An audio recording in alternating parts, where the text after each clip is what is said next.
kiongozi wa tawi la Diani Chuo Kikuu kata ya Ubungo, wilaya ya Ubungo, jimbo la Ubungo. Lengo la kuwepo mahali hapa siku ya leo ni katika kupokea maagizo ya serikali, lakini sisi katika tawi la Diani Chuo Kikuu ambalo mimi ni mlezi, tunatekeleza kwa vitendo maelekezo yaliyotolewa na Chama cha Mapinduzi, kwani ilani ya CCM inatekelezwa na chama ambacho ndio kimeweza kuweka dola iliyoko madarakani. Hivyo basi kuwepo kwetu sisi hapa leo ni kuweza kupita kuhamasisha nyumba kwa nyumba wananchi wa eneo hili hapa la tawi la Diani Chuo kuweza kujiandikisha kwenye daftari la kupiga kura. Hii yote ni maandalizi ya uchaguzi utakaofanyika mwisho wa mwaka huu kwa maana ya mwezi wa 10 2025. Wananchi wameweza kupewa taarifa kupitia vyombo vya habari kwa maana ya serikali na kupitia chama chetu tawala CCM, Chama cha Mapinduzi. Lakini sisi kama viongozi tunatakiwa tutekeleze kwa vitendo, kwa kuonyesha mfano sisi wenyewe kuweza kujiandikisha na kuweza kuhamasisha wananchi kwa kukumbuka kwamba tawi la Diani ni tawi la kimkakati. Tawi hili hapa siasa yake ni tofauti na matawi mengine, ukizingatia kwamba tawi la Diani ndio inabeba vyuo ambavyo vipo wilaya hii ya Ubungo, na moja ya chuo kikubwa ni chuo kikuu cha Dar es Salaam. Kumbuka chuo hiki kikuu cha Dar es Salaam kina watu ambao wamebobea kwenye taaluma tofauti tofauti, mfano mambo ya research, engineering na fani zingine. Hivyo basi watu hawa wenyewe ni wabobezi kwenye taaluma hizo, wakiwemo madokta na maprofesa, lakini watu hawa, wataalamu hao ndio wanaotuzalishia, yani ni training ni wanaozalisha wanafunzi wengine au watoto wetu, ambao watoto hao ni makada wa Chama cha Mapinduzi na vile vile ni viongozi walioko serikalini na kwenye taasisi ambazo ni za serikali na taasisi binafsi, kwa maana ya taasisi ambazo sio za serikali.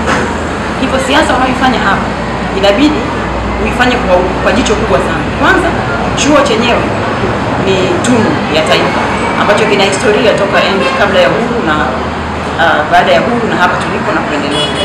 Kwa hiyo inabidi uwe makini sana ukiwa unafanya siasa Ubungo, kwani watu unaoongea nao ni watu wengine wanauelewa kuliko wewe ambaye umepewa dhamana ya kuwa na cheo fulani katika tawi hilo au katika kata au katika wilaya au jimbo kwa ujumla. Sio unafanya siasa za kukumbuka, kwa sababu ndipo wana professionals zao ambazo wamesomea. Kwa hiyo inawezekana hata ile siasa unayoifanya wale unaoongoza wenyewe wame specialize kwenye hiyo siasa unataka kufanya, na vitu vingine na mambo ya saikolojia ya kuweza kuona hata uelewa wako hivi vitu unachokiongea na unaushawishi kiasi gani.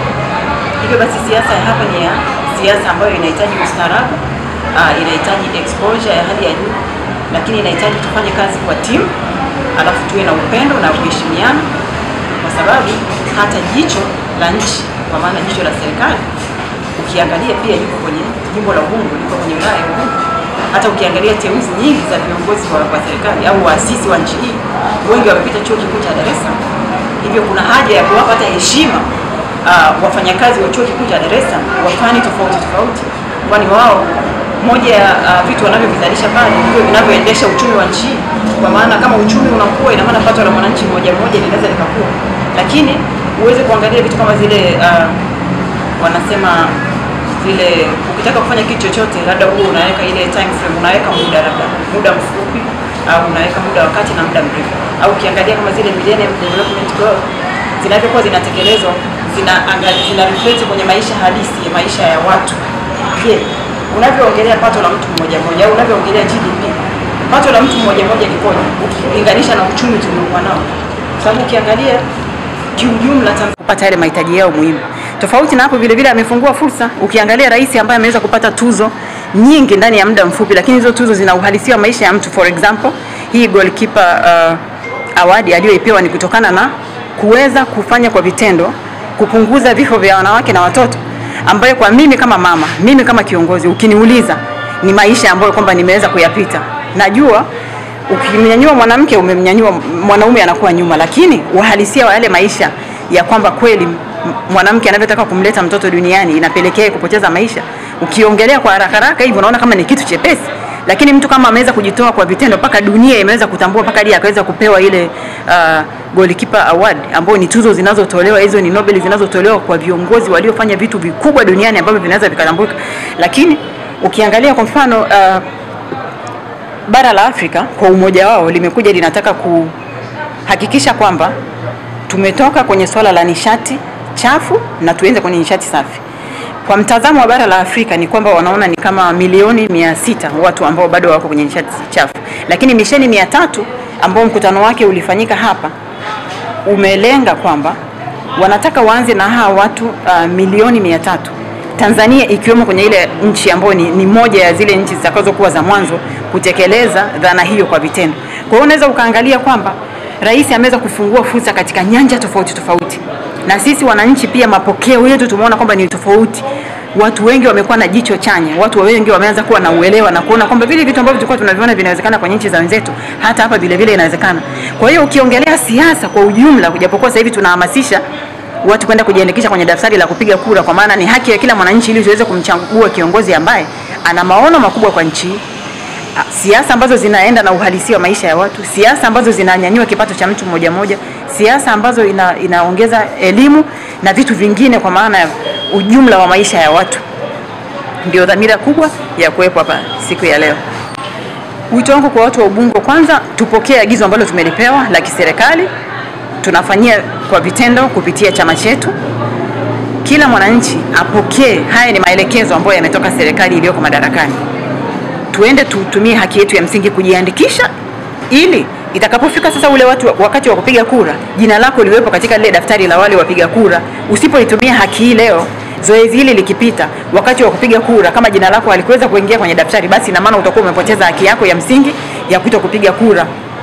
Ni bora kusikiliza maelekezo ambayo tumeyapewa.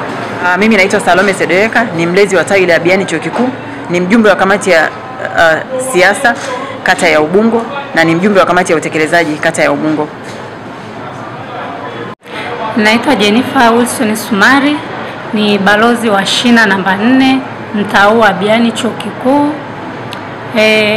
Tumepokea maelekezo kutoka ngazi za juu na serikali zaidi kuhusu kuhamasisha watu. Sisi mabalozi ndio wenye kujua watu.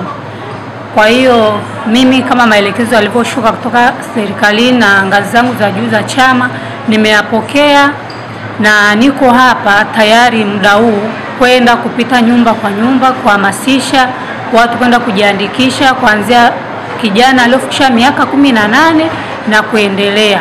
Kwani kujiandikisha kwenye daftari la mpiga kura au daftari la kudumu ni haki ya kila mtu na ni haki ya Mtanzania yeyote. Usipojiandikisha au mtu asipojiandikisha ni sana amepoteza kura yake na amepoteza haki yake ya msingi. Hayo maagizo tulivyoyapokea na mimi nafanyia kazi kuhamasisha watu kujiandikisha, hata kama ni shamba boy, hata kama ni msaidizi wa kazi ndani wa kazi za nyumbani, tunahamasisha akajiandikishe, kwa sababu hii ni fursa ambayo imetokea na ni ya haki ya kila mmoja.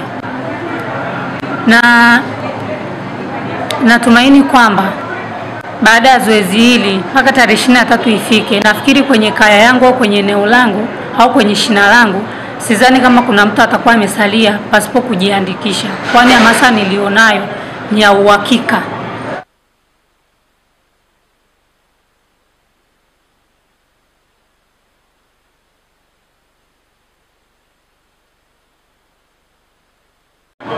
Nafikiri kwenye nafasi kwa mfano mwanamke ukimwezesha ama ukampa madaraka anaweza zaidi, kwani jamii inaongozwa pia na kundi kubwa la wanawake. Kwa hiyo ukimwezesha mwanamke ama ukimpa mwanamke fursa yoyote ile, anakuwa ni mtu ambaye anasikilizwa sana na jamii na anaweza pia kuiongoza jamii kwa upana, kwa sababu hasa mwanamke, mama, mtu anayeitwa mama ndo anajua majukumu yote ya watoto, majukumu ya kina baba, majukumu ya kifamilia. Kwa hiyo anapoenda kwenye jamii kuiongelea jambo lolote linalohusu serikali ama linalohusu jamii, anasikilizwa, ana impact kubwa sana. Mwanamke akipata uongozi anasikilizwa sana. Kwa hiyo tuache dhana potofu ya kusema kwamba hapana, mwanamke hawezi. Mwanamke anaweza sana akiwezeshwa. Tangazo, tangazo, tangazo. Ewe mwananchi katika tawi la Ubungo, unahimizwa kujiandikisha kwenye daftari la mpiga kura. mnatakiwa muende kwenye vituo ambavyo vimerasimishwa kwa ajili ya kazi hii. Vituo ambavyo vinahusika ni Chuo Kikuu cha Dar es Salaam, Nkrumah Hall, chuo cha maji, ofisi ya Daruso na shule ya msingi Mlimani. Wanafunzi wa shule ya sekondari mnahimizwa kwenda kujiandikisha kwenye daftari la mpiga kura pale ambapo umefikisha miaka 18. Tangazo. Wananchi wote wa mtaa wa Chuo Kikuu mnatangaziwa kwamba tunaendelea kuboresha daftari letu la makazi kwa ajili ya kupiga kura. Kwa hiyo kwa wale wote waliotimiza umri wa miaka 18 mnakaribishwa sana.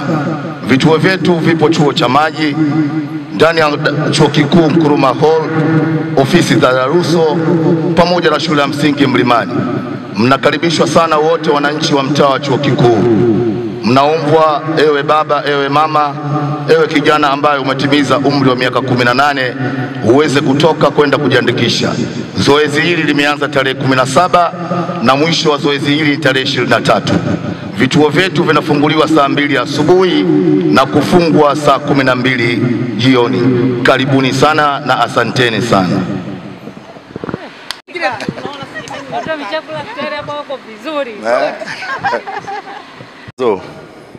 Tunawatangazia wananchi wa mtaa wa Chuo Kikuu kwenda kujiandikisha ili kuboresha taarifa zenu kwenye daftari la mpiga kura.